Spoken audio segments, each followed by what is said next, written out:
Vamos então dar continuidade ao nosso curso a partir da última aula, onde ficamos em criptografia quântica, né?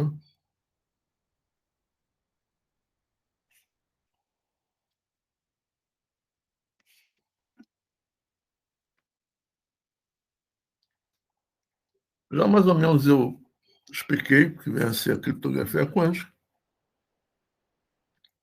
mas ela é a ciência de explorar as propriedades da mecânica quântica para realizar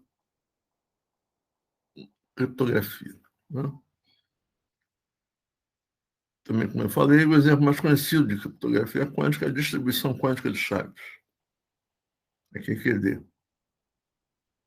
E a vantagem da criptografia quântica sobre a clássica é porque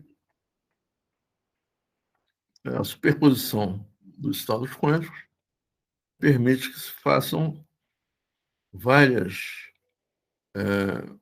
operações simultaneamente.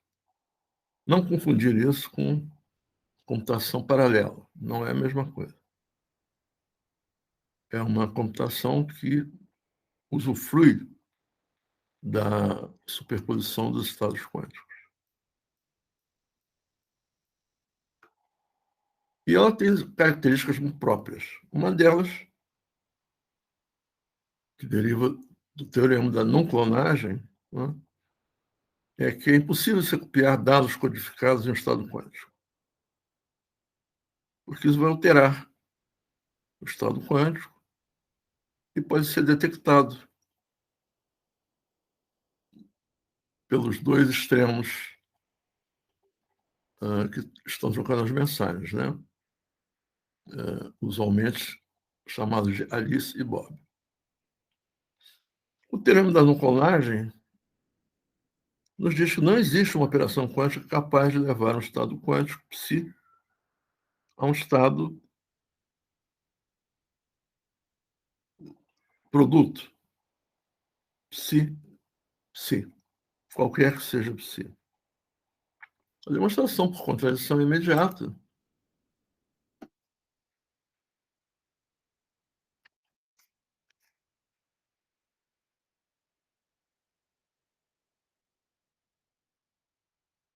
e decorre unicamente da linearidade da equação de Schrödinger. Por exemplo, a gente escolhe dois estados quânticos, psi, que possa ser escrito como o produto de ele por ele mesmo, e um φ, que possa ser escrito como o produto dele por ele mesmo. Isso aqui é o que se chama de clonagem, né? Você está copiando o estado em um estado subsequente. Somando essas duas expressões, a gente obtém um terceiro estado, que vai ter vários termos. Mas acontece que, como a equação de Schrödinger é linear, psi mais φ é igual a psi vezes psi mais φ vezes psi.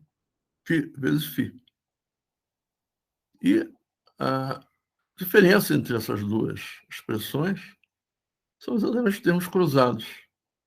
Psi vezes φ e φ vezes psi.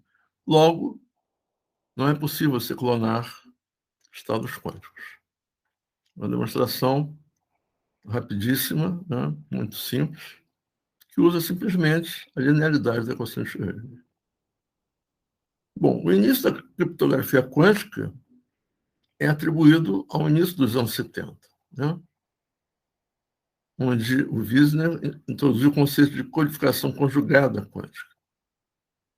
É o título do artigo dele, inclusive, Conjugate Coding. E, para variar, como esse assunto era muito desconhecido, né, pelos referis, pelas revistas, ainda mais uma revista especializada em assuntos de engenharia, né? O artigo dele foi rejeitado. Só foi publicado em 1983, né? Impressionante quanto tempo levou esse artigo para sair a público. Ele mostrou como armazenar ou transmitir duas mensagens, codificando-as em dois observáveis conjugados, por exemplo, com uma polarização linear e circular de fótons, de modo que qualquer um, mas não os dois, podem ser recebidos e decodificados. Aí entra aquele Charles Bennett, que eu já citei algumas vezes, e o Watson e o Brassard. Em 79, 9 anos depois do artigo do Wiesner, né, no 20º simpósio da própria International Engineering sobre os fundamentos da ciência da computação, em Porto Rico, certamente depois de algumas margueritas, eles descobriram como incorporar as descobertas de Wiesner. Né? A principal descoberta veio quando percebemos, é o que eles dizem, né, que os fótons nunca foram feitos para armazenar informações, mas sim para transmiti-las.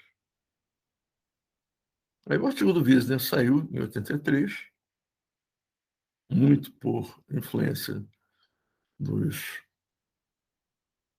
cientistas que leram o artigo, né? O Bennett, Watson, o Brassard e outros.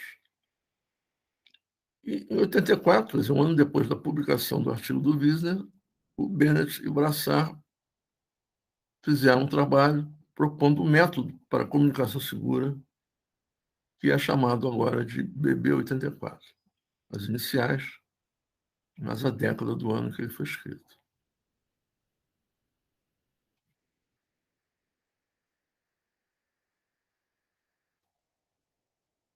Um outro cientista da computação, o David Deutsch-Porr,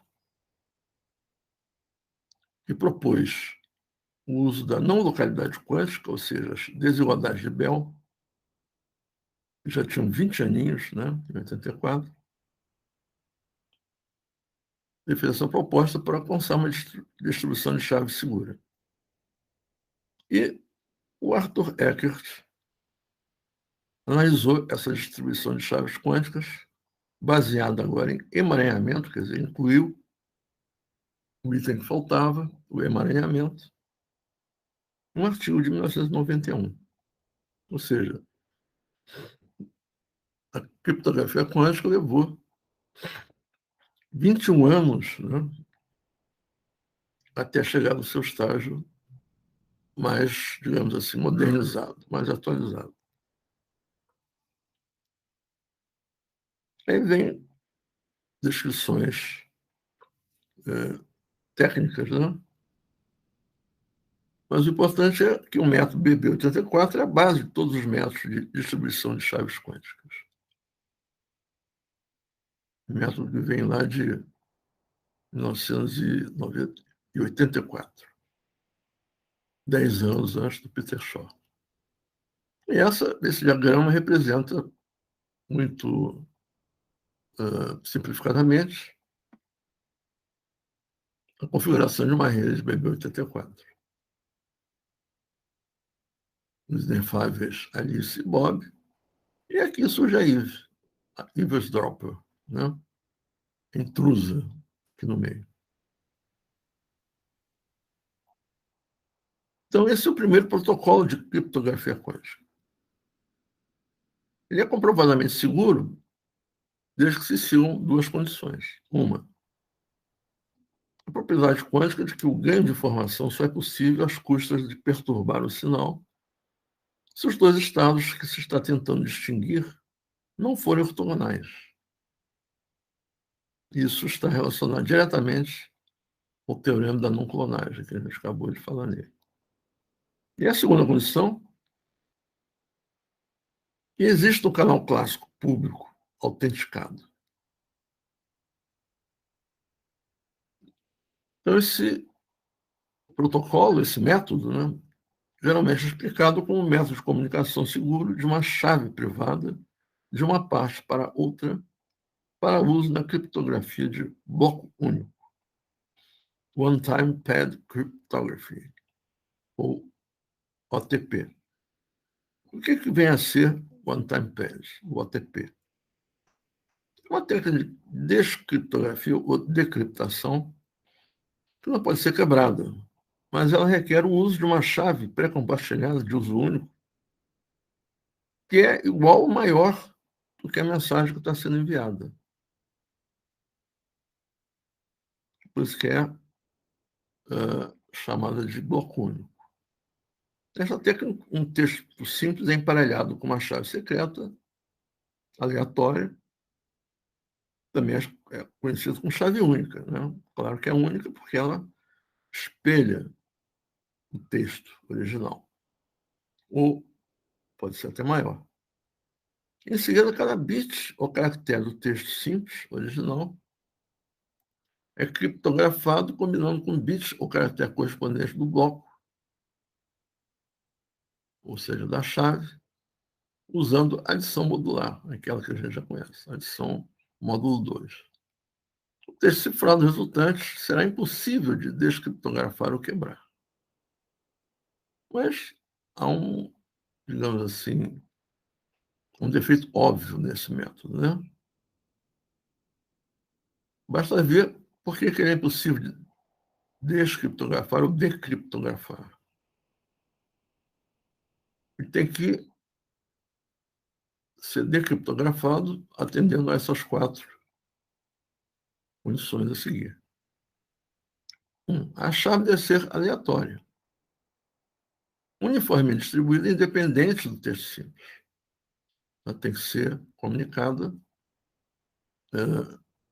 de forma independente do texto simples. Se for junto, fica fácil, ou pelo menos fica menos difícil você quebrar o código, né? E ela deve ser escolhida como uma amostra de uma fonte caótica, não algorítmica. Por exemplo, usando um hardware gerador de números aleatórios. Ou seja, esse hardware gera números aleatórios sem ninguém saber quais são. Esses números aleatórios são usados para gerar essa chave aleatória. Segunda condição, a chave deve ser pelo menos tão longa quanto o texto simples, ou seja, igual ou maior. Terceira condição, a chave nunca deve ser reutilizada, nem total, nem parcialmente. Por isso que é chamada de chave única, né? Isso é mais ou menos uma tautologia. E a quarta condição, óbvia, né? A chave deve ser mantida em segredo absoluto pelas partes que se comunicam.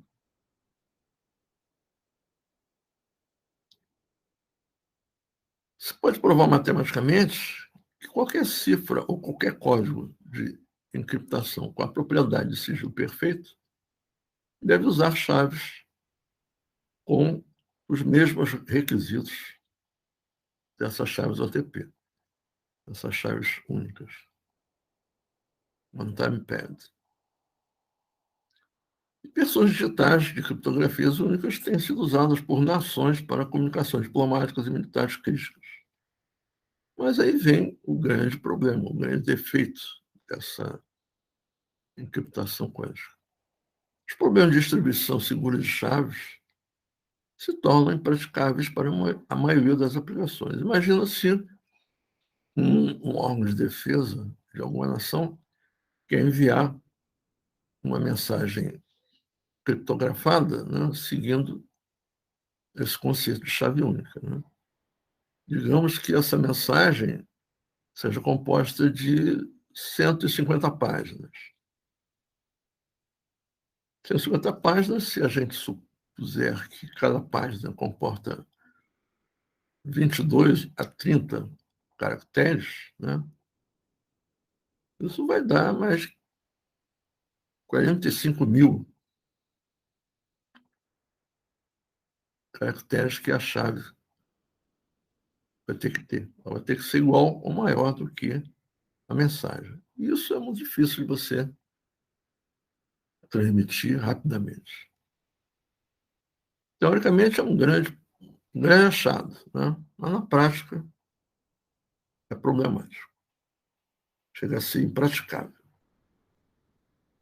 Voltando ao Eckert, né, que introduziu o emaranhamento, protocolo que ele criou em 91, também é chamado de E91, por motivos óbvios, né? A inicial do sobrenome e o ano.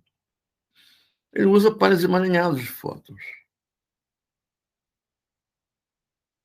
Os pares podem ser criados ou por Alice ou por Bob, por alguma fonte separada de ambos. Separadas também da Eva, né?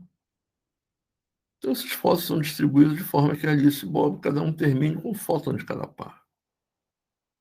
Esse esquema se baseia em duas propriedades do emaranhamento. Em primeiro lugar, os estados emaranhados são perfeitamente correlacionados no sentido de que se Alice e Bob medem se suas partículas têm polarização vertical ou horizontal, eles sempre vão ter a mesma resposta com 100% de probabilidade, como a gente já exemplificou anteriormente.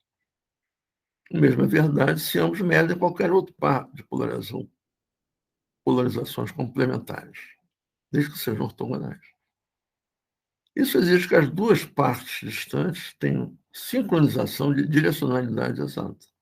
É para saber o que é horizontal, o que é vertical, o que é oblíquo, né, o que é oblíquo a 90 graus.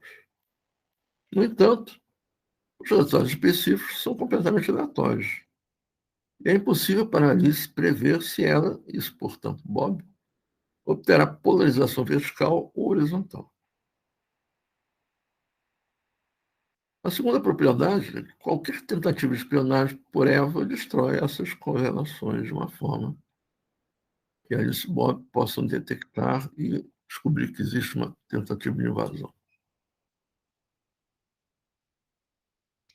A similaridade com o BB-84, em que esse protocolo é calcado, digamos assim, a diferença entre os dois é que o Eckert usou o emaranhamento, né?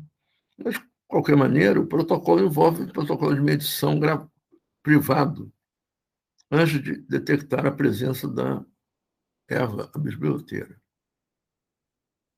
O estágio de medição envolve Alice medindo cada fóton que ela recebe, usando alguma base de um conjunto de inteiros, né? Enquanto Bob escolhe de um outro conjunto de inteiros, né? Vejam que a diferença aqui são os ângulos, né? O P sobre 8, P sobre 4, o Bob com dois ângulos, P sobre 8. Onde o Z, esse θ, é a base vertical e horizontal, só que gerada de θ. Então, eles mantêm suas séries de escolhas de bases privadas até que as medições sejam concluídas. São formados dois grupos de fótons, o primeiro com fótons medidos usando a mesma base de Alice e Bob, e o segundo contendo todos os outros, um conjunto complementar ao de Alice e Bob. Então, para detectar a espionagem, a gente pode calcular a estatística de teste usando os coeficientes de correlação entre as bases de Alice e de Bob, semelhantes aos mostrados nos experimentos do teste de Bell. Fótons emaranhados ao máximo, né, como a gente já viu, resultam em uma estatística igual a 2 vezes a raiz de 2. Se não acontece isso, Alice e Bob podem concluir que Eva introduziu uma interação local no sistema, violando, portanto, o teorema de Bell. Mas se o protocolo for bem sucedido, o primeiro grupo pode ser usado para gerar chaves, uma vez que esses fótons são completamente anti-alinhados entre Alice e Bob.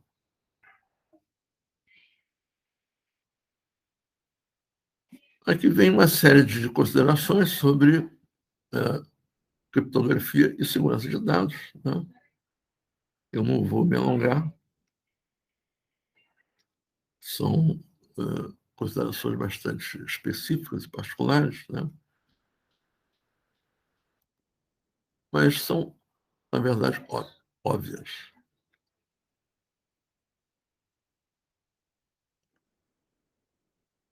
E o que vem a ser a famosa distribuição quântica de chaves, a QQD. A aplicação mais conhecida e desenvolvida de criptografia quântica é a QQD, que é o processo de usar a comunicação quântica. Lembre que a gente até agora vem falando de comunicação clássica, né? A QQD usa a comunicação quântica para estabelecer uma chave compartilhada entre duas partes. Mais uma vez, os coitados da Alice e do Bob estão sempre trabalhando. Sem o terceiro, a Eva, aprender qualquer coisa sobre aquela chave, mesmo que Eva possa espionar toda a comunicação entre Alice e Bob. Por quê? Se a Eva tentar obter informações sobre a chave que está sendo estabelecida, vai haver discrepância, como a gente acabou de ver. Então, Alice e Bob vão perceber que há alguém espionando. Mas, não acontecendo isso, depois que a chave é estabelecida, ela é normalmente usada para comunicação criptografada, usando técnicas clássicas. Ou seja, a comunicação é quântica inicial exatamente para expulsar, vamos dizer, expurgar a Eva.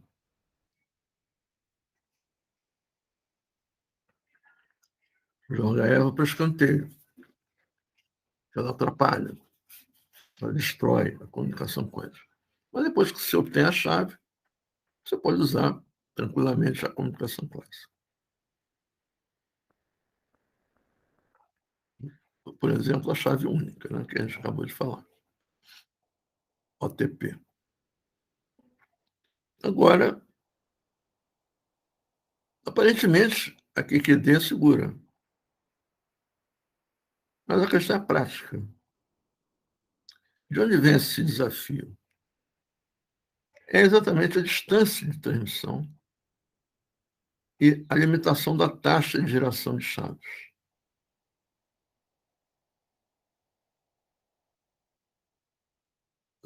Vem sendo feitas pesquisas nesse sentido para resolver esse empecilho, né? E em 2018, o Luca Marini e outros propuseram um esquema QQD de campo duplo, que pode possivelmente superar a escala de perda de taxa de um canal de comunicação clássico com perdas. Vejam bem que aqui se trata de superar uma limitação física, né? Atenuação do sinal clássico ao longo de uma distância muito grande. Mas o esquema que o Luca Marini e os seus colaboradores propuseram, de campo duplo, consegue superar a própria confiabilidade de comunicação clássica através de uma fibra de vidro.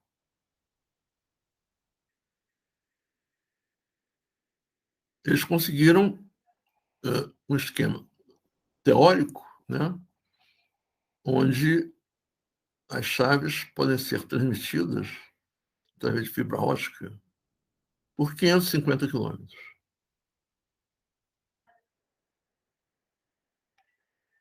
Quando o limite clássico, né, de confiabilidade de transmissão de sinal através de uma fibra ótica é de 340 quilômetros.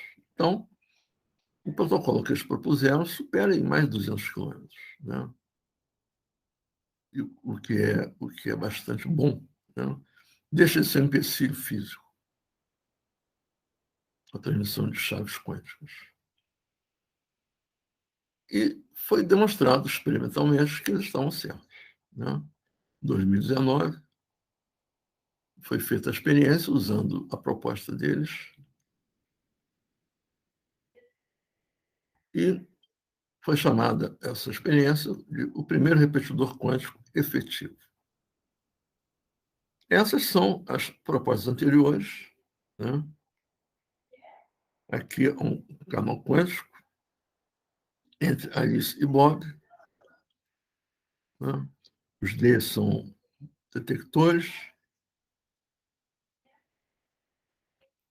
LS é a fonte, mas a proposta do Luca Marini e outros é esta aqui,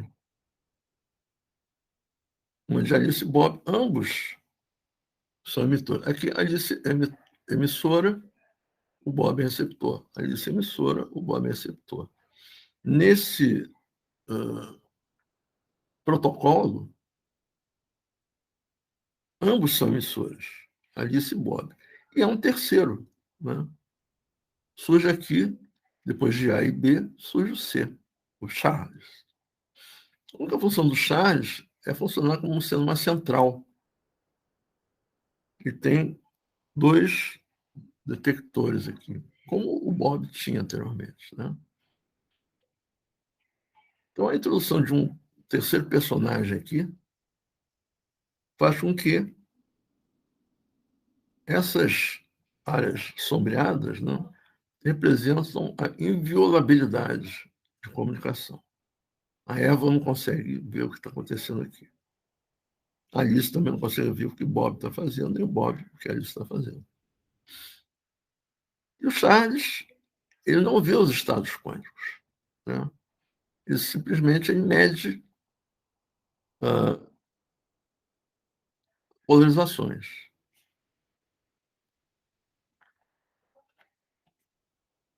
O título do artigo deles é interessante, é longo, mas é bem explicativo, né? Superando a barreira de taxa de distância da distribuição quântica de chaves sem usar repetidores quânticos. E repetidores quânticos também são estorvo, né? Você tem que colocar... É uma falha na segurança, inclusive, né? Você tem que colocar aparelhos que reforcem o sinal quântico, intervalos espaciais. Nesse caso,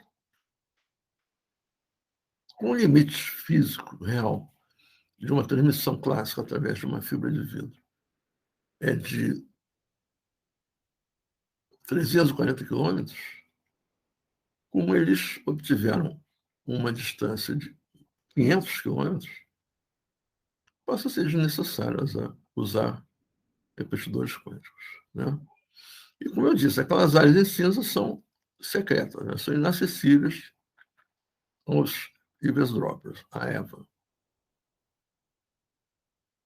E o esquema proposto, como eu já falei, também já adiantei, é que tanto a Alice quanto o Bob são transmissores.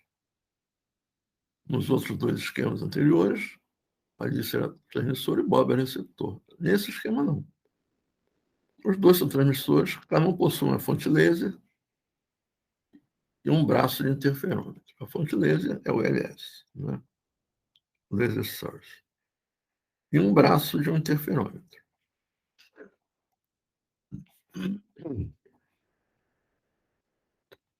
Então, a Alice prepara um pulso óptico, uma fase aleatória, Rho, A de Alice. O Bob prepara um pulso óptico com fase aleatória, Rho, B de Bob. E uma fase codificadora, gama A de Alice e gama B de Bob. E ambos transmitem o pulso sobre o canal óptico. O Charlie, o C, que é a estação central de medição, superpõe aqueles pulsos incidentes no divisor de feixe e mede os 2. Depois que o Charlie anuncia qual dos 2 detectores foram acionados, os usuários revelam os valores da base, os cortes de fase que contém ROD A e ROD B. Então, já existe uma proposta, evidentemente, embrionária, né? Embora ela já tenha sido demonstrada experimentalmente, um ano depois, 2019, mas é uma proposta que ainda está, digamos, nos seus primórdios de distribuição de chave quântica.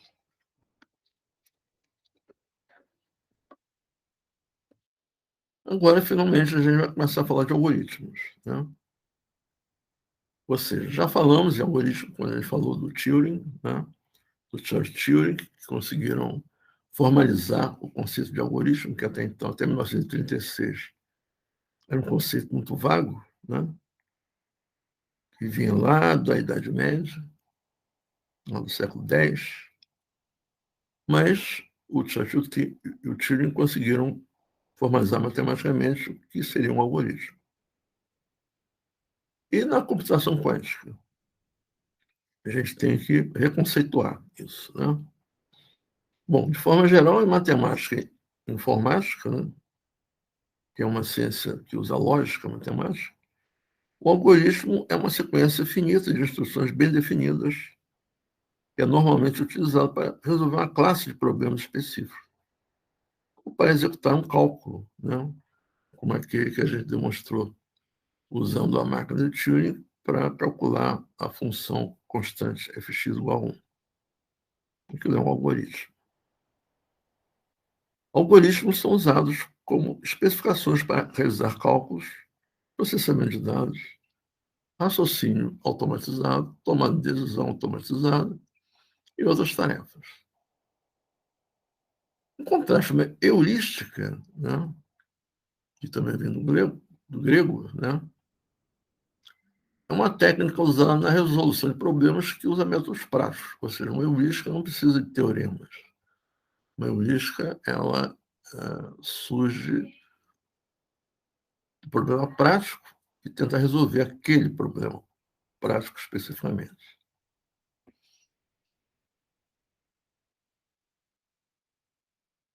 Embora a heurística não seja, digamos assim, uma técnica que forneça, em geral, resultados exatos, ela pode fornecer resultados aproximados suficientemente bons para serem usados.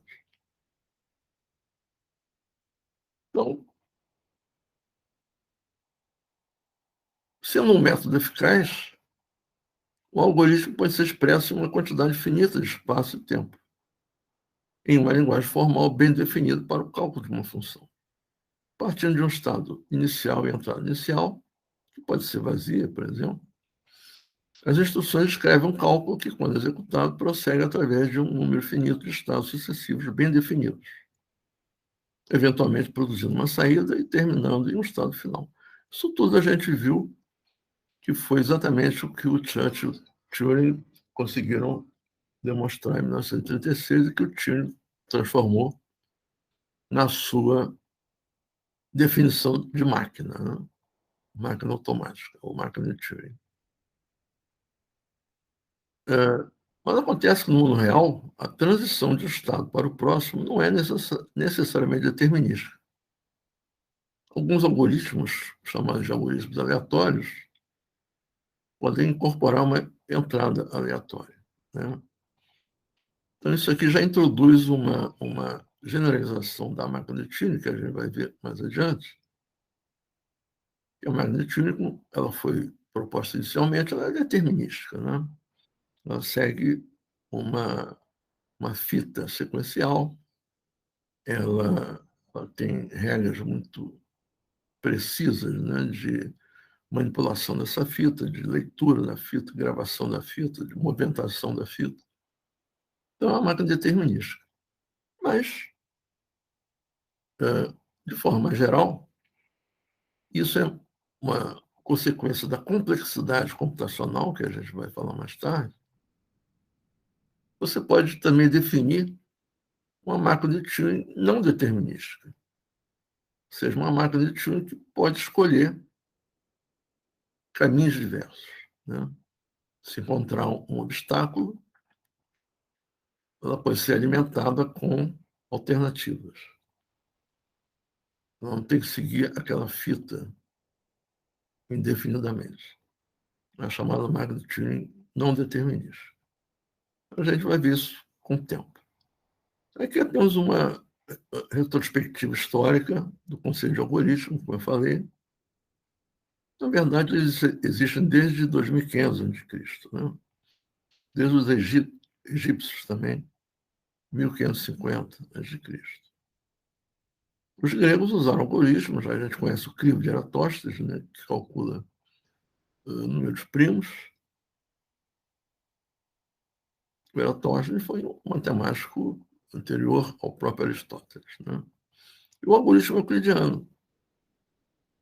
O nosso cálculo do maior divisor comum, o MDC, que a gente aprende no primário, né, ou na escola no ensino fundamental, foi Euclides que inventou, né? O algoritmo euclidiano. E no século IX, os árabes usaram também algoritmos já com criptografia, que quebravam códigos com base na análise de frequência, aquela mesma técnica que o Edgar Allan Poe usou naquele conto. Ou seja, não é uma técnica que o Poe inventou, isso aí já existia desde o século IX. Ele foi digamos assim, um sócio colaborador, né, no uso dessa técnica. E aqui eu descrevo a origem da palavra, né? Também não vamos nos deter nisso, mas vem do nome desse filósofo sábio persa do século IX, que acabou gerando mais de uma palavra ligada à matemática: algoritmo, algarismo e assim por diante. Tem uma descrição histórica aqui um pouco extensa. Quem estiver interessado pode ler no texto, né? E aí, mais uma vez, surge o velho problema do Hilbert, né? Problema de decisão. O Entscheidungsproblem. Ele propôs em 1928. Chegando ao Wallace Church e ao Turing, 1936, etc, etc. Então, o algoritmo ele só foi formalizado a partir de 1936. Havia toda uma história, né, milenar do uso de algoritmo, mas nunca se preocupou, nunca se precisou preocupar sobre como fazer a formalização matemática de um algoritmo. Isso foi feito pelo Turing e Church, especialmente através do teorema da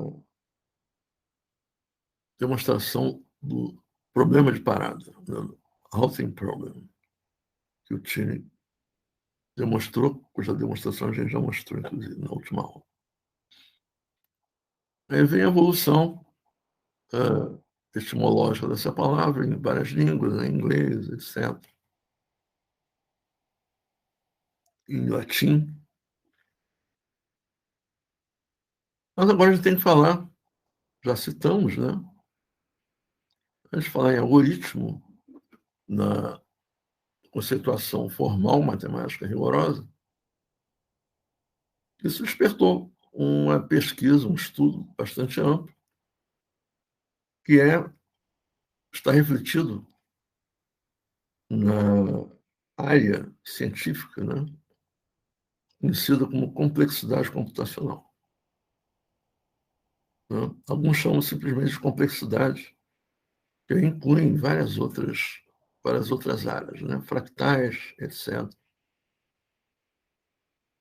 Um dado interessante é que dois físicos, prêmio Nobel, o Philip Anderson, que recebeu o prêmio Nobel por trabalhos, né, em teoria da matéria condensada, né, mas ele também foi importante, ele contribuiu em física de partículas, no sentido de que o Higgs usou um artigo dele como inspiração ao artigo que o Higgs define o campo de Higgs e o bóson de Higgs.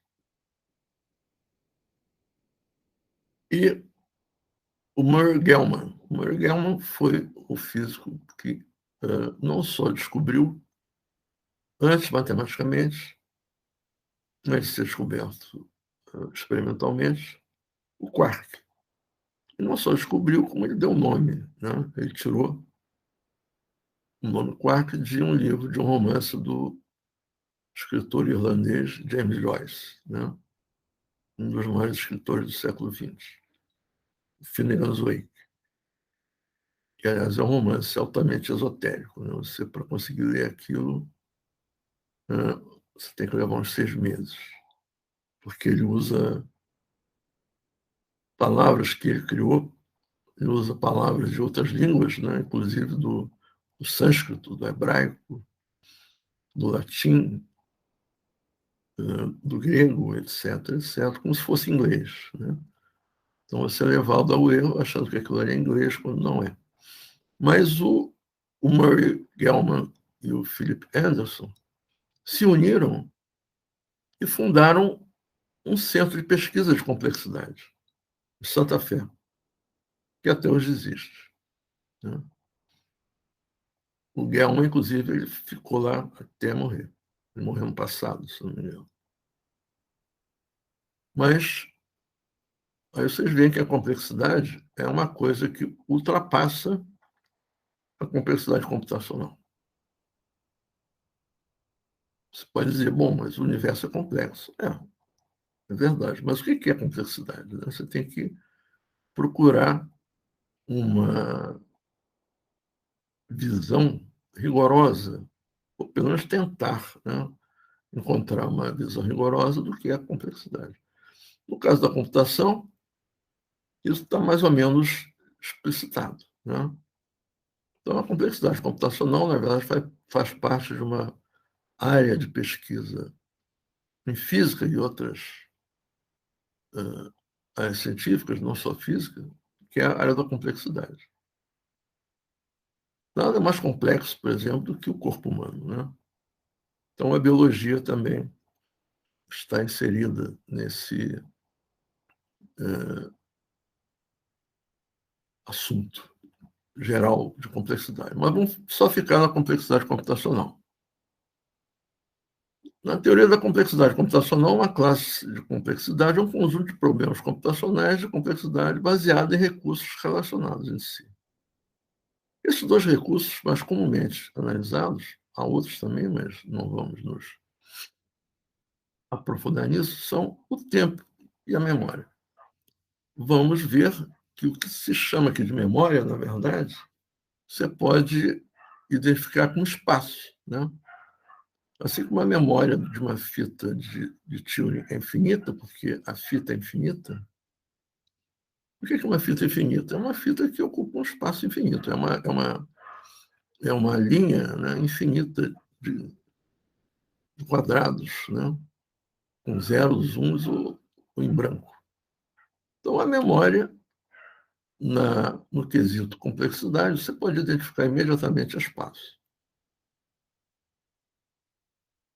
Bom, em geral, uma classe de complexidade computacional é definida em termos de um tipo de problema computacional. Além disso, de um modelo de computação e de um recurso limitado, como o tempo ou a memória barra espaço. Em particular, a maioria das classes de complexidade consiste em problemas de decisão, aquele do Davi Hilbert, né, lá de 1928, que podem ser resolvidos com a máquina de Turing, e são diferenciados por seus requisitos de tempo ou de espaço. Aqui está explicitado que espaço e memória são a mesma coisa. E essas classes recebem nomes, recebem evidências, como são muitas, né? E a distinção entre elas, às vezes, é complicado você definir. A classe P é o conjunto de problemas de decisão solucionáveis por uma máquina de Turing determinística em tempo polinomial. Sempre que a complexidade se dá em relação ao tempo, né, o tempo não é explicitado. Então, a classe P é uma complexidade polinomial no tempo, ou seja, o problema pertence à classe P, ele pode ser computado segundo um polinômio cuja variável é o tempo. Polinômio de ordem arbitrária, né? Mas é um polinômio, não é uma série infinita. Mas há muitas classes de complexidade computacional definidas em termos de outros tipos de problemas, por exemplo, contagem, função, e usando outros modelos de computação. por exemplo, máquinas de Turing probabilísticas, ou seja, aquelas não determinísticas, né, que eu já citei, sistemas de prova interativa, circuitos booleanos, computadores quânticos, e assim por diante. Essa figurinha aqui é uma pálida representação das relações entre algumas classes de complexidade importantes. A gente vê aqui no centro a classe NL, sempre que aparece um N, é não determinística, né? Uma classe não determinística L de linear, um conjunto que engloba essa classe NL é a classe P, que a gente acabou de citar, um conjunto de problemas que podem ser resolvidos em tempo polinomial. Uma outra classe que supostamente, né, engloba essa classe P é a classe não determinística de problemas que podem ser resolvidos em tempo polinomial também. Essa questão aqui ainda não foi resolvida, né? A gente vai ver mais à frente. A P-Space, que é uma classe em que os problemas computacionais eles podem ser resolvidos com a memória, né? Com uma grandeza polinomial. A X-time, até difícil dizer isso, é uma classe de complexidade onde o tempo é exponencial, não é mais polinomial. E X-space, da mesma forma, é uma classe onde o espaço, a memória consumida para resolver o problema varia exponencialmente. Então, é um diagrama, vamos dizer, nos moldes da teoria de conjuntos, né? Mas que não é muito exato, ele é apenas uma ilustração. A gente não pode levar muito a sério isso. Bom, o estudo das classes, das relações entre classes de complexidade, como eu falei, é uma importante área de pesquisa na ciência da computação teórica. E as hierarquias, né, que é aquele diagrama implicita na hierarquia entre classes de complexidade. Sabe-se, já foi demonstrado, que várias classes fundamentais de complexidade de tempo e espaço se relacionam entre si da seguinte maneira, como está naquele desenho, né?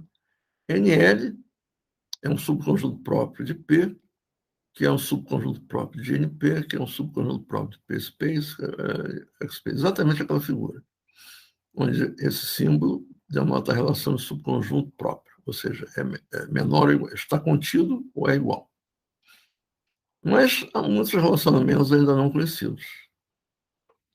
O mais famoso de todos, o mais candente, digamos assim, é esse aqui, o P e NP. Até hoje não se sabe se P é igual a NP ou se é menor do que NP. Né? A lógica nos diz que P está contido em NP, mas ele pode ser igual. Agora, ninguém conseguiu demonstrar isso até hoje. Então, a maioria dos cientistas de computação admitem que não é igual. São diferentes. Mas se for igual, ele vai facilitar muito certos resultados, certos teoremas, inclusive. E o que é um NP? A classe P é fácil de você definir, que é a classe daqueles problemas computacionais que podem ser resolvidos em um tempo polinomial, né? Finito. A classe NP, esse N quer dizer não determinístico, né? Mas isso também não quer dizer muita coisa. O que é um problema não determinístico e polinomial? O que se usa para, entre aspas, definir a classe NP é que é a classe que comporta problemas computacionais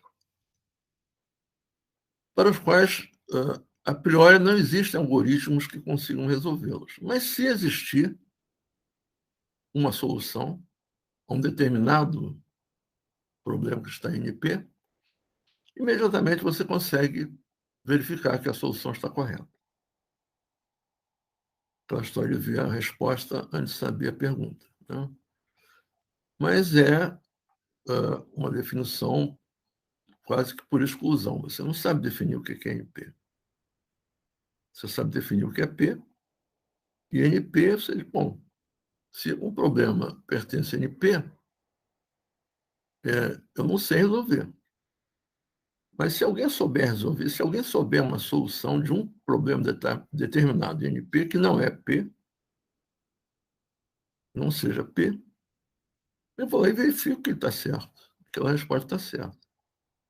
Mas os problemas correlatos, né, eu não consigo associar àquela solução. Em resumo, é isso, né? É uma definição, digamos assim, no mínimo imprecisa, né?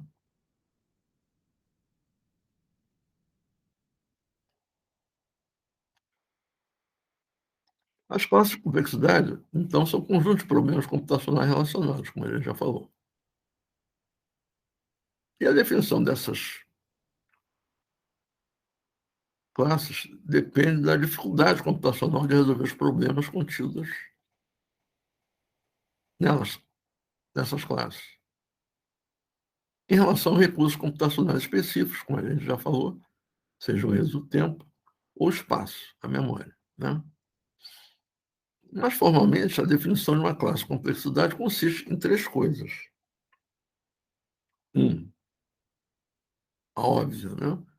Um tipo de problema computacional. Dois, um modelo de computação. Por exemplo, a máquina de Turing é um modelo de computação. E três, um recurso computacional limitado, seja ele o tempo, ou seja ele a memória. Em particular, a maioria das classes de complexidade consiste em problemas de decisão, aqueles do Hilbert, né? Que podem ser resolvidos por uma máquina de Turing com tempo limitado ou recursos espaciais, ou memória, né?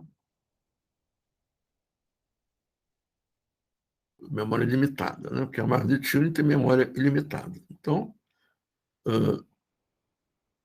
a gente precisa resolver o problema com recursos realistas, né? Então, a gente não pode supor que a memória de um computador seja ilimitada, seja infinita.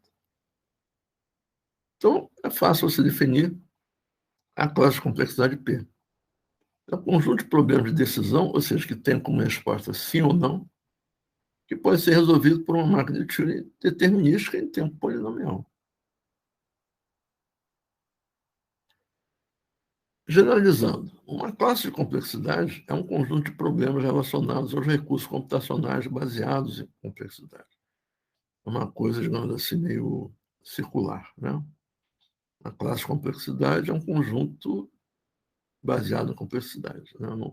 Não explica muito.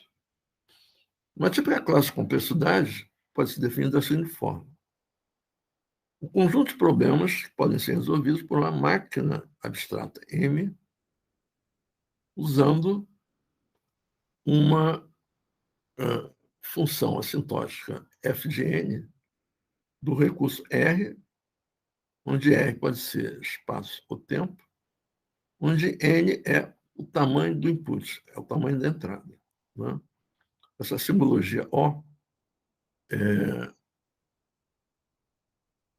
foi criada no século passado, né? Existe o Big O e o Little O. O Big O quer dizer que o conteúdo do O ele é uma meta a ser atingida assintoticamente. Ele não é preciso. Às vezes você tem que abandonar esse limite e ficar com o nível anterior de precisão, que é o mais comum, é o que mais se faz. Um exemplo, aquela classe NP, que a gente já falou que é difícil definir, vamos ver como é que a gente pode melhorar aquela definição. A classe NP é um conjunto de problemas decidíveis, ou seja, não pode ser indecidíveis, que podem ser resolvidos por uma máquina de Turing não determinística, em tempo polinomial.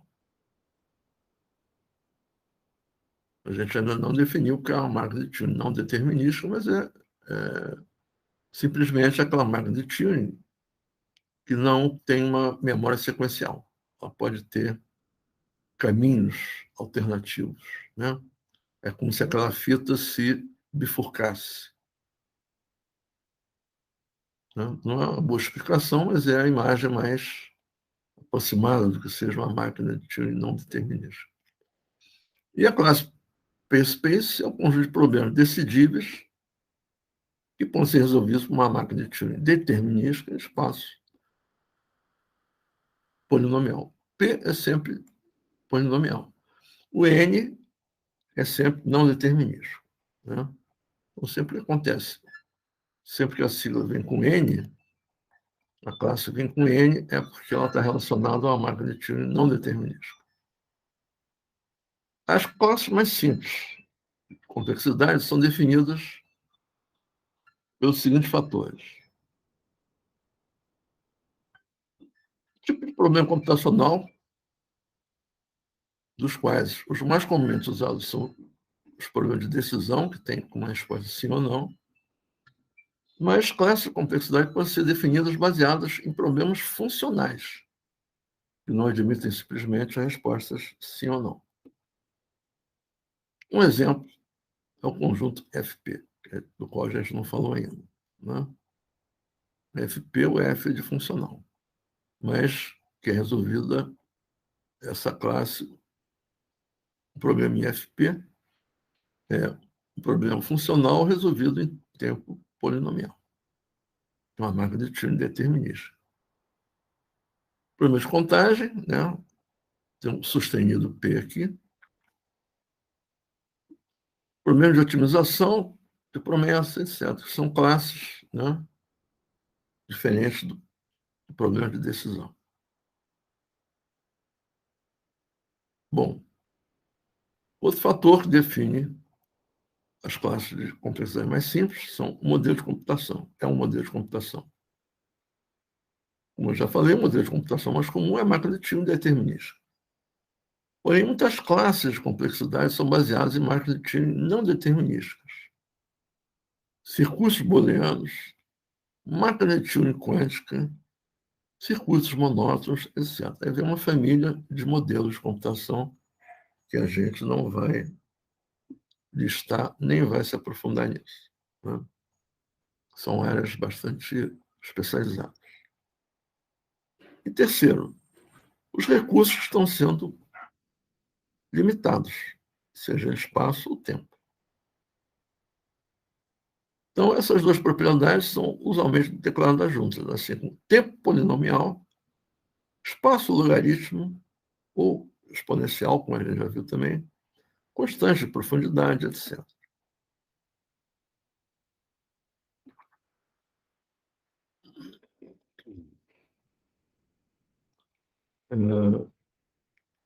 Há mais dificuldades também em você definir, por exemplo, o que é o tempo computacional.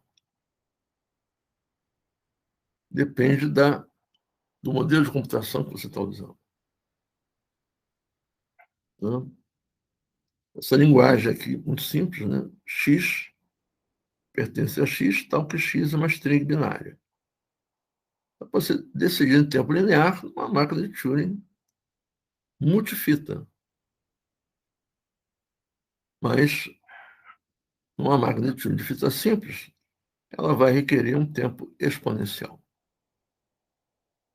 Então, você mudar o modelo de computação também altera a classe do problema, né?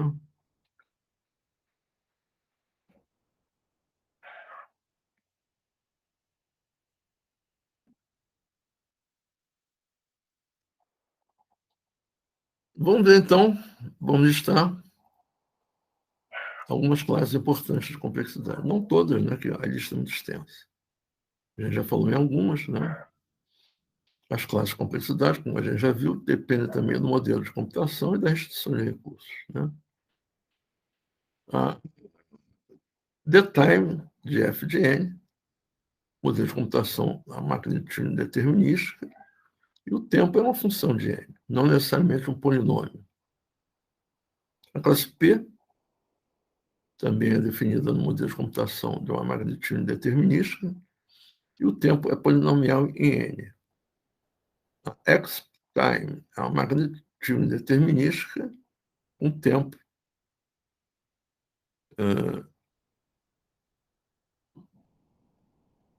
da ordem de 2 elevado ao polinômio de n. A classe n-time de f de n, a máquina de Turing não determinística, o n aparece ali, logo é não determinístico. A restrição de recurso é que o tempo é uma função de n. A NP, que a gente já conhece, modelo de computação é uma máquina de Turing não determinística e a restrição de recurso é um tempo polinomial em n. A NX-time, né, veja a diferença entre as duas, é que esse modelo de computação é determinístico e esse não é determinístico. Mas a restrição de recurso é idêntica. A DSpace, comparativamente ao DTime, também é uma máquina de Turing determinística, mas agora, em vez de tempo, o espaço ou a memória é uma função f de n. A classe L, L de linear, é uma máquina de Turing determinística. A NL é uma máquina de Turing não determinística. Aqui o espaço é um O log de n, aqui também. O espaço é um O log de n. A diferença é o modelo computacional. Temos a P-space, a NP-space, a XP-space, a NX-space. Todas definidas com os mesmos recursos, mas em máquinas determinísticas ou não determinísticas. Já foi demonstrado, por exemplo, que a classe de complexidade P-space é idêntica a NP-space. Essa e essa são as mesmas classes. Os problemas que estão aqui, uma máquina de Turing determinística, são os mesmos que estão numa máquina de Turing não determinística. E também isso ocorre com a XP-space e a NX-space. São classes que comportam exatamente os mesmos problemas computacionais, embora definidos em modelos computacionais diferentes, né? Determinística e não determinística. E há outras classes que a gente não vai listar aqui, né? E, inclusive, as quânticas, né? A classe BQP vai ser a única que a gente vai citar mais à frente. Ela é definida usando-se a máquina de Turing quântica, embora não se defina o que seja essa máquina de Turing quântica, né?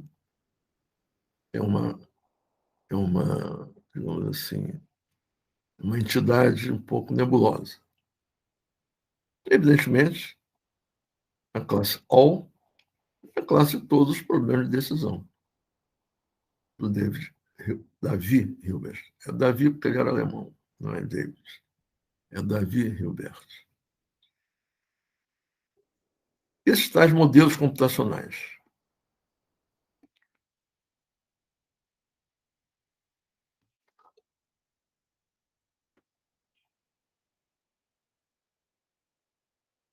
Na teoria da complexidade computacional, as classes de complexidade lidam com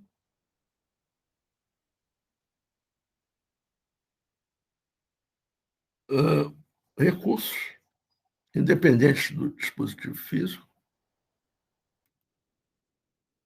e não com os recursos que dependem de como o computador físico é construído.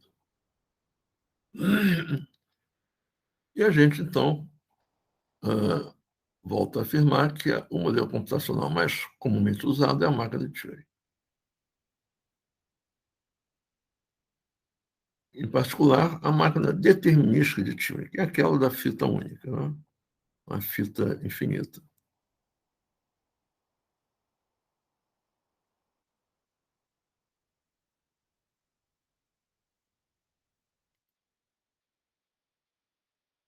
Então, um problema computacional ele pode ser definido em termos de uma máquina de Turing como um conjunto de strings de entrada que uma máquina de Turing específica aceita. Né? Primaridade, né? Aquele algoritmo de detecção se o número é primo ou não, ele é um algoritmo que pode ser alimentado em uma máquina de Turing.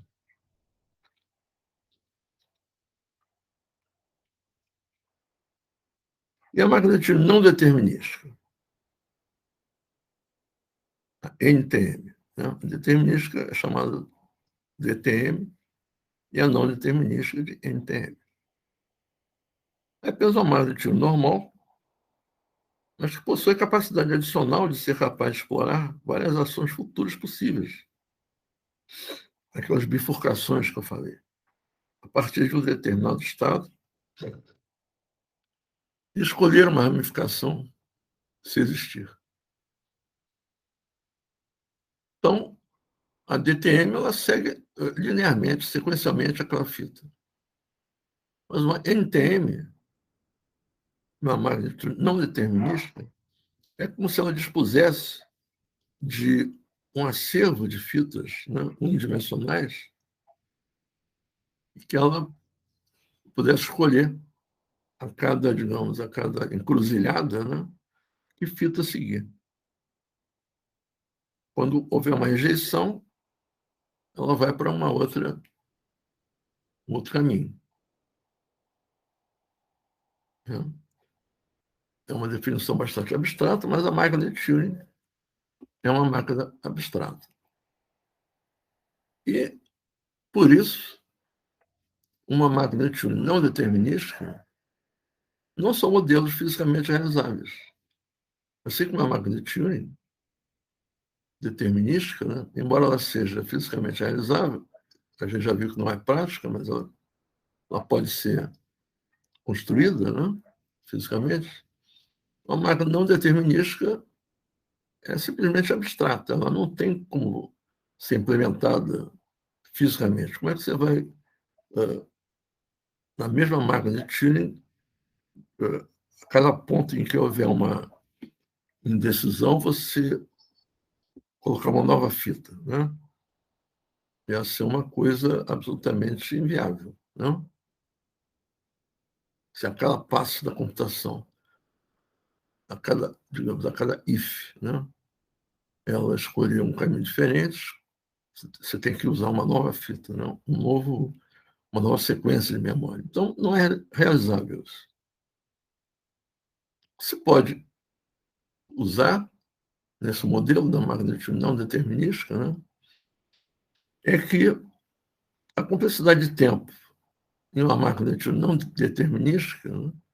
É o número máximo de etapas que essa máquina usa em qualquer ramificação do seu circuito. E a complexidade de espaço ou de memória é o número máximo de células que essa máquina usa em qualquer ramo de sua computação. Abstratamente, você pode ver que a máquina determinística, né, é um caso especial da não determinística.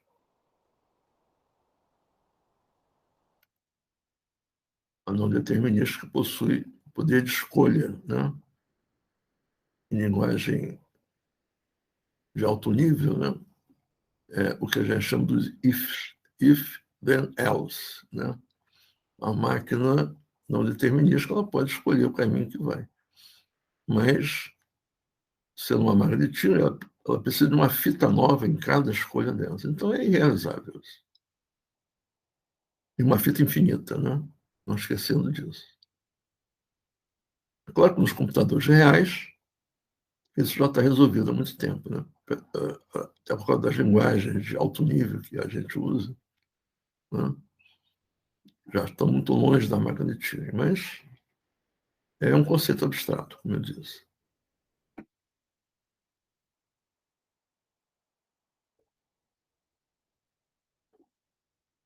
E, só recapitulando, as classes de complexidade básicas, classe O é a classe de todos os problemas de decisão.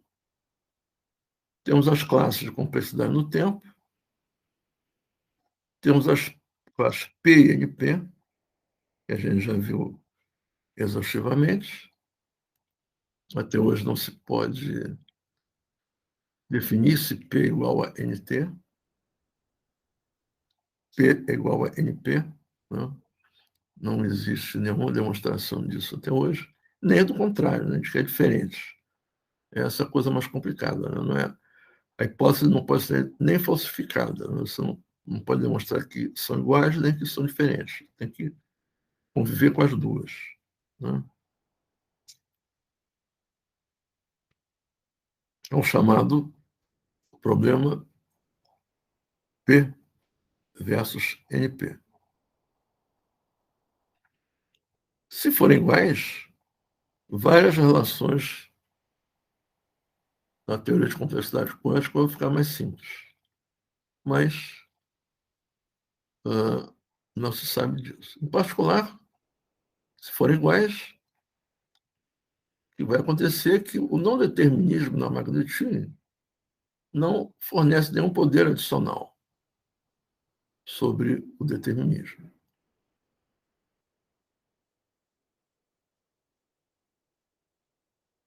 Mas a grande maioria dos cientistas da computação acredita que P realmente é diferente de NP. E a maioria dos esquemas ou sistemas criptográficos existentes e empregados hoje se baseiam na suposição em que P é diferente de NP. É mais, digamos assim, mais sensato e mais prudente. As classes P-space e NP-space, o N, como eu disse, é sempre não determinístico, mas já foi demonstrado que essas duas classes são idênticas, são a mesma classe. Eugênio Savage demonstrou isso.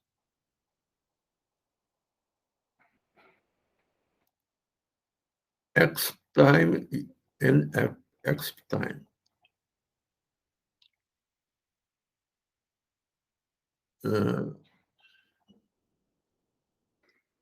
Se P for igual a NP, X-time tem que ser igual a NX-time. Por quê?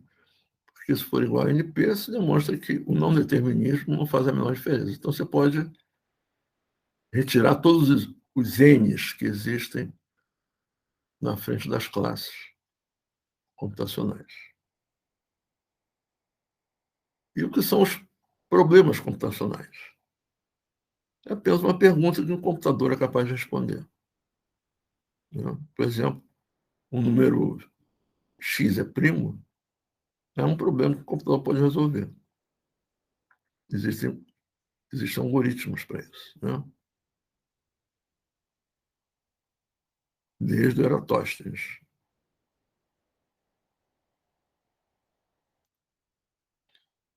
E os problemas de decisão, aqueles do Davi Hilbert, né?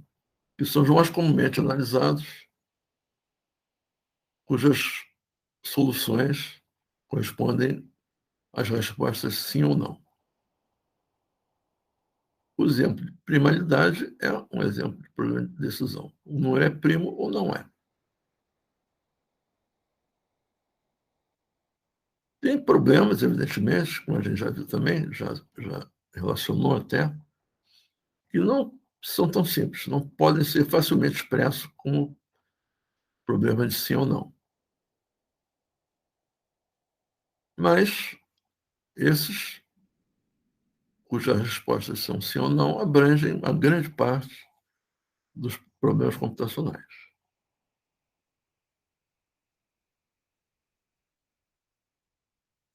Em seguida, vamos ver uma tabelinha, também muito simplificada, de um relacionamento entre classes de complexidade.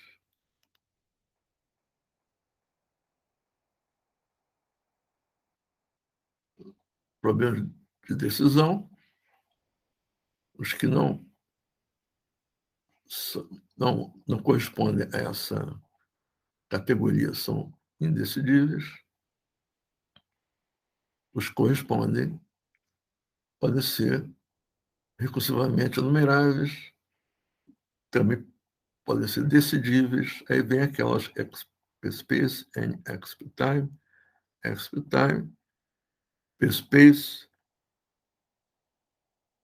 e vem outras classes de complexidade aqui. A NP, a BQP, o que é de quântica. É uma, digamos assim, é uma tabela muito sucinta, né? Não explica muito. Acho até que ela, na verdade, ela não explica nada, né? Mas é apenas um outro elemento para a gente procurar entender as relações entre essas diversas classes de complexidade.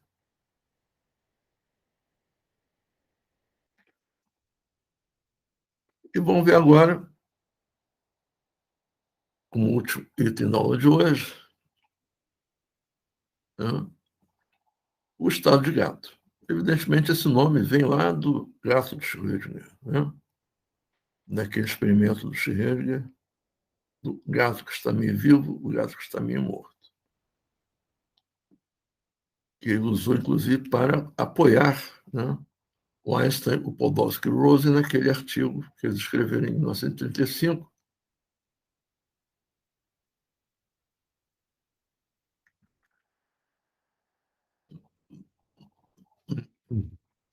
sobre a incompetência da mecânica quântica. E hoje a gente sabe que isso não é a resposta correta. O que existe é o emaranhamento, é por isso que... A questão é que o gato é um ser macroscópico, né? Então fica meio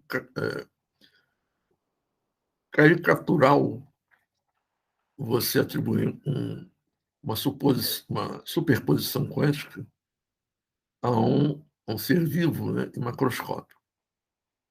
Eu acho que o Schrödinger não gostava muito de gatos, não, que ele queria matar o gato. Mas, de fato, no mundo quântico, se podem construir estados, né, que,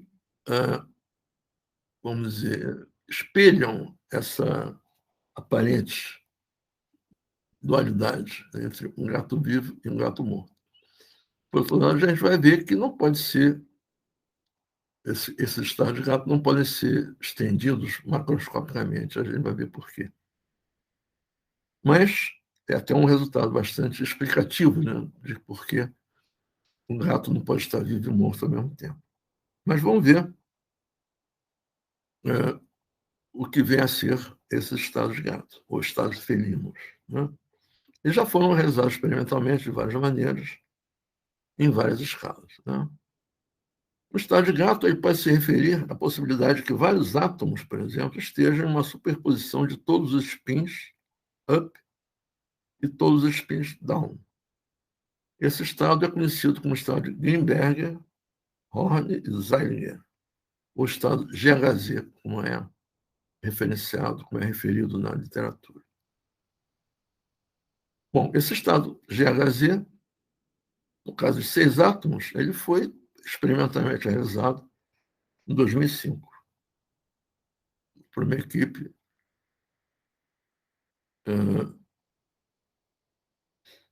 no NIST, Instituto Nacional de Padrões e Tecnologia dos Estados Unidos. O nosso metro, digamos, mal comparando, né?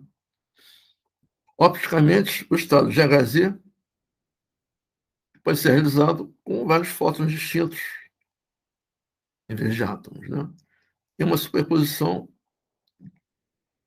daqueles polarizados verticalmente com aqueles polarizados horizontalmente.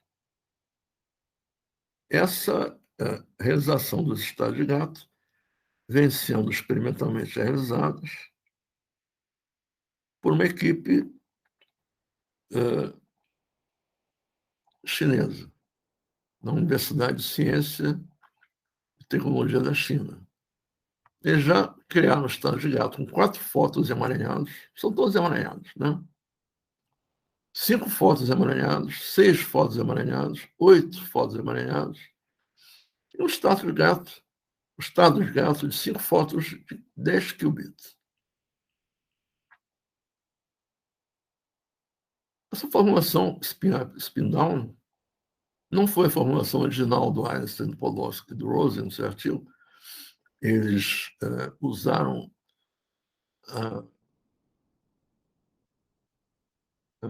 os observáveis de coordenadas de momento, né, que o Heisenberg vinha usando, né?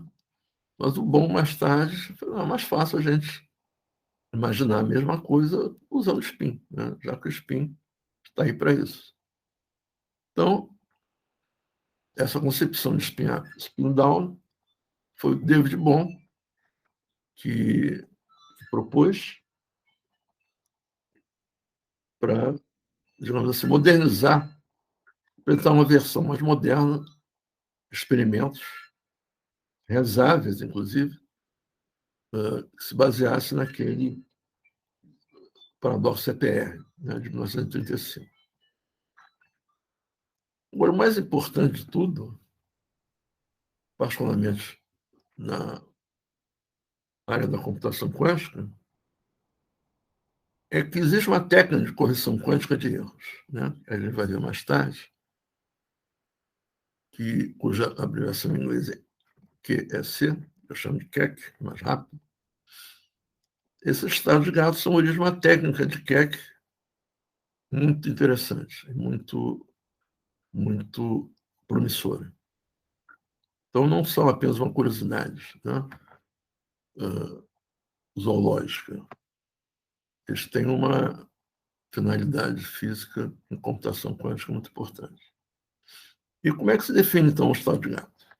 Em óptica quântica, o estado de gato é definido como uma superposição quântica de 2 estados coerentes de fase oposta com um único modo óptico. Ou seja, uma superposição, um exemplo, né? Uma superposição quântica de um grande campo elétrico positivo e de um grande campo elétrico negativo. Então, o cat state par, né, você pode definir como sendo proporcional, a proporção é a fase, evidentemente, da soma de 2 estados, alfa e menos alfa, onde o alfa tem essa expressão aqui, essa exponencial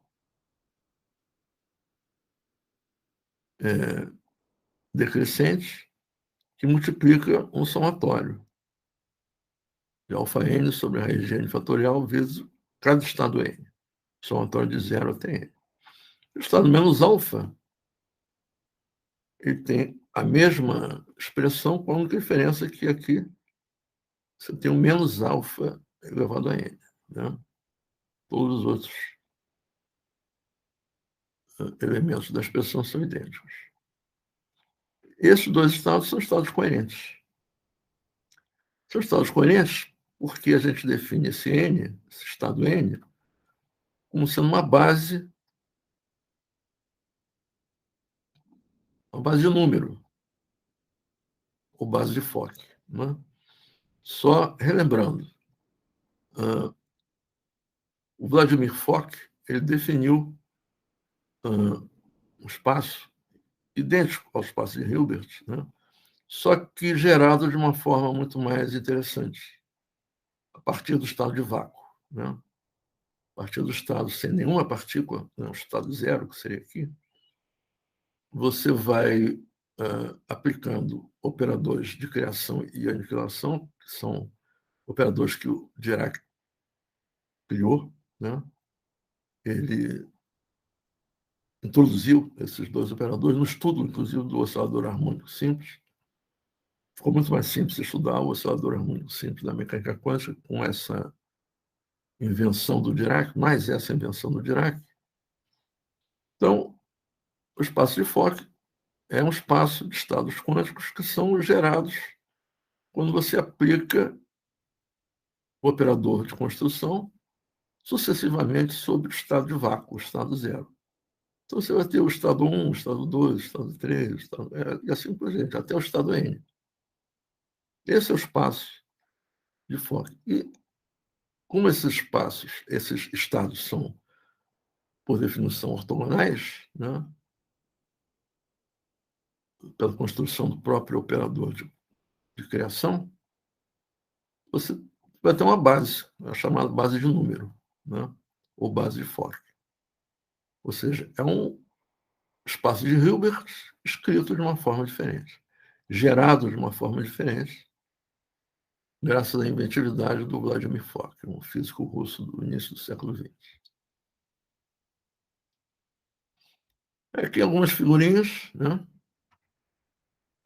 A distribuição da função de Wigner, né? O que é a função de Wigner? É um funcional gerador de momento quântico no espaço de fase. A função de Wigner é, vamos dizer, o dual da distribuição de probabilidade no espaço de coordenadas. É por isso que ela é chamada de distribuição de quase probabilidade, né? Porque, como você fala em momentum, né? Você não está falando em posição, né? Você está falando em valor, né? Em valor do momentum quântico. Mas é o espaço dual. Aqui é a representação do estado de gato ímpar, quando o alfa é igual a 2,5. Só para lembrar, a gente mostrou o estado de gato par, né?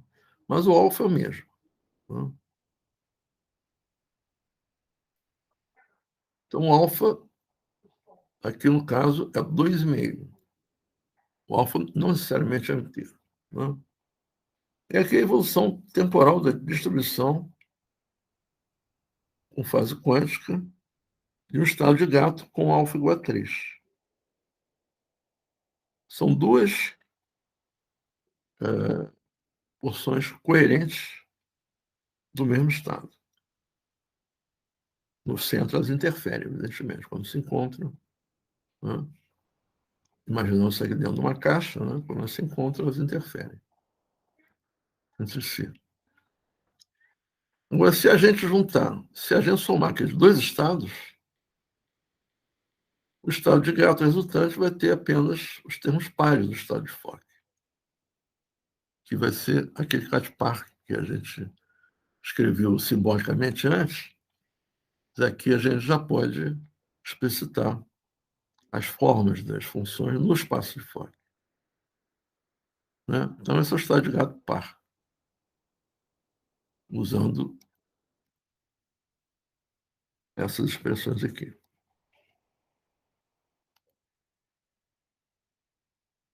E aqui a função de Wigner, que é o estado de gato de Schrödinger,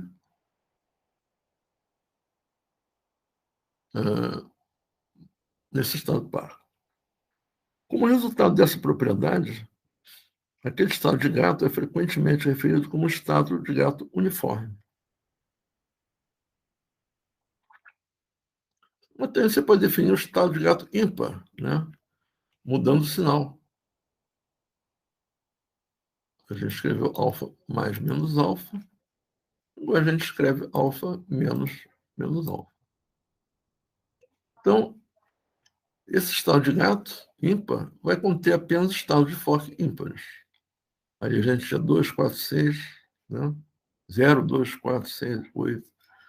Aqui a gente vai ter 1, 3, 5.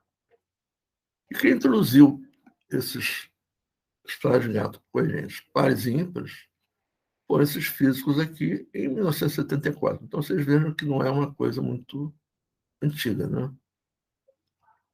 O estudo dos estados de gato é uma coisa bastante nova. E você pode também superpor linearmente estados coerentes. Você pode superpor linearmente estados de gato com fases opostas, né? Usando o mesmo peso. Então, você vai ter estado par estado ímpar, e um estado de gato teta, onde agora você vai obter termos oscilatórios aqui. É interessante observar que quanto maior for o valor de alfa, menor vai ser a sobreposição ou superposição entre os dois estados coerentes macroscópicos clássicos, que são aqueles exponencial de menos 2 alfa. E melhor se aproxima de um estado de gato ideal. Né? O gato macroscópico não se superpõe. Né? Ele não está vivo e morto ao mesmo tempo. Ele ou está vivo ou está morto. Não é um objeto quântico, é um objeto macroscópico. Mas a produção de estados de gato com grande número médio de fótons, por exemplo, abstraindo agora dos gatos, vamos imaginar que ele está construindo estados de gato com fótons. Né? O número médio de fótons é o módulo de alfa, daquele alfa. A produção de estados de gato com grande número médio de fótons é muito difícil.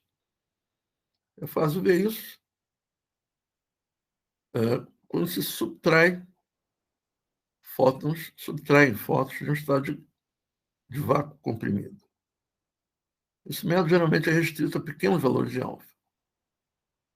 E esses estados foram referidos como estados de gatinho de Schrödinger. Né?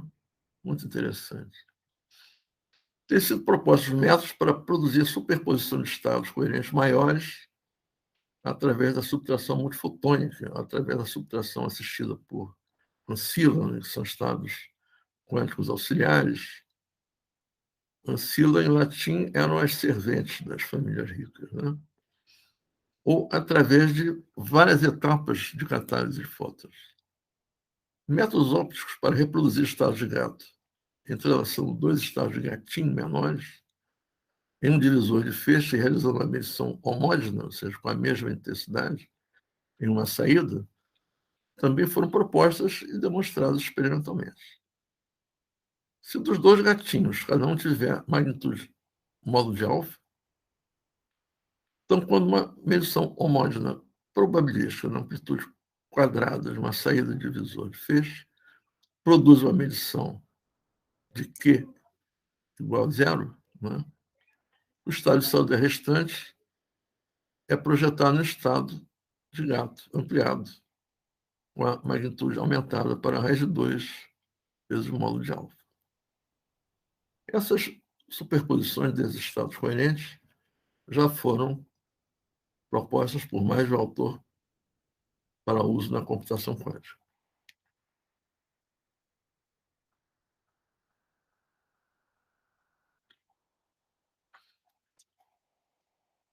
E também se pode construir estados de gato de ordem superior, simplesmente controlando o ângulo do espaço de fase entre as amplitudes coerentes envolvidas, para não serem diametralmente opostas, né? Para não se anularem, não se interferirem destrutivamente. Mas isso é diferente de controlar a relação de fase quântica entre os estados. Estados de gato com 3 e 4 subcomponentes já foram realizados experimentalmente. Você pode ter um estado de gato triangular,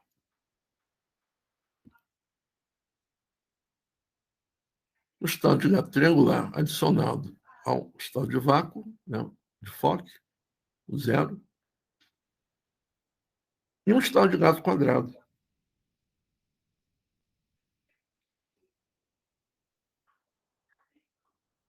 Tudo isso já foi realizado experimentalmente. Mas aí vem a questão crítica, né? A decoerência, a famosa decoerência. A gente está lidando com estados coerentes. Né? Estados de gato são estados coerentes, como a gente viu por definição. Bom, a superposição quântica de estados de gato se torna mais frágil e suscetível à decoerência quanto mais numerosos eles forem. Quanto mais fótons, né, estiverem superpostos. Mais fótons coerentes estiverem superpostos. Fóton coerente, você pode imaginar um peixe laser. Né?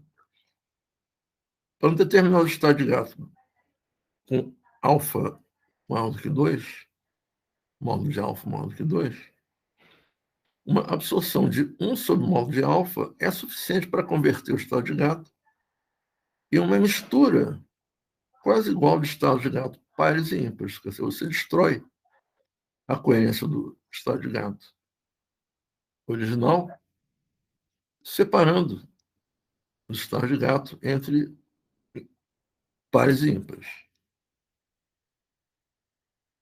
Um exemplo, quando alfa for igual a 10,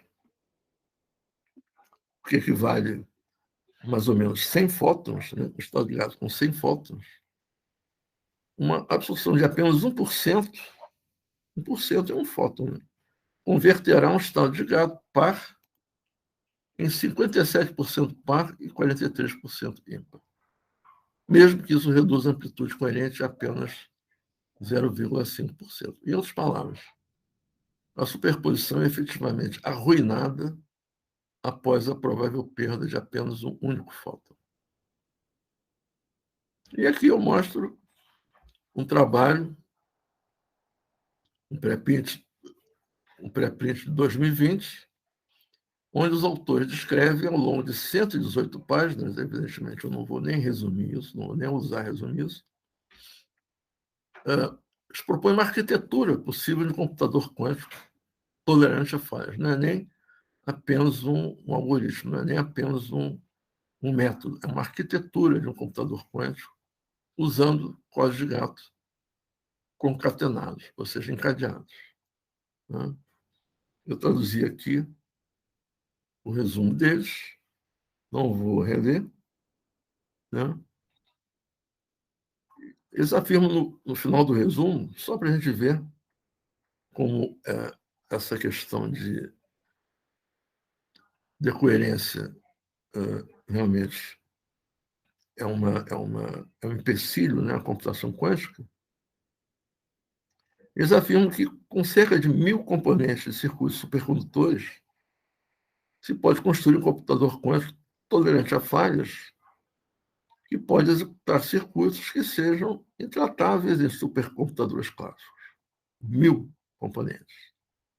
Por sua vez, um hardware com 32.000 componentes de circuitos supercondutores poderia simular um modelo de Hubbard em um regime além do alcance da computação clássica. Bom, quando a gente considera que hoje o máximo que se conseguiu fazer em computadores quânticos foi reunir algumas centenas, né, de qubits, digamos, no máximo 500, nem todos ativos, né? Conseguir 1.000 já é uma façanha, né? Agora, 32.000 não é, digamos assim, não é provável que se consiga isso na próxima década. A não ser que haja um salto, pode ser que exista isso, pode ser que aconteça isso. Um salto, uma descontinuidade, né, a favor da tecnologia futura. Mas o modelo de Hubbard é um modelo, não é um sistema físico. Né? Então, se você simula um modelo de Hubbard com 32.000 componentes de circuitos supercondutores, é porque a gente ainda está muito longe daquela ideia original do Feynman, né? De simular a mecânica quântica real com computadores quânticos. Lembrando que o modelo de Hubbard foi criado em 1963 pelo John Hubbard, como um modelo aproximado para descrever as diferenças entre material condutor e material isolante, através de um hamiltoniano com apenas 2 termos, um cinético e outro de potencial. Então, o que esse trabalho que eu acabei de mostrar muito rapidamente, né, defende, no final, é a possibilidade de se simular em um computador quântico um modelo de interações eletromagnéticas a curta distância, seguindo as propostas do Feynman de simular a física com computadores quânticos. Mas os números não são muito, digamos assim, promissores.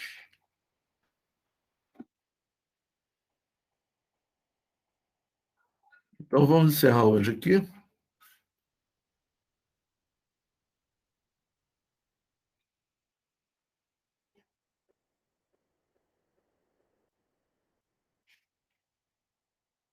Na próxima aula, a gente retoma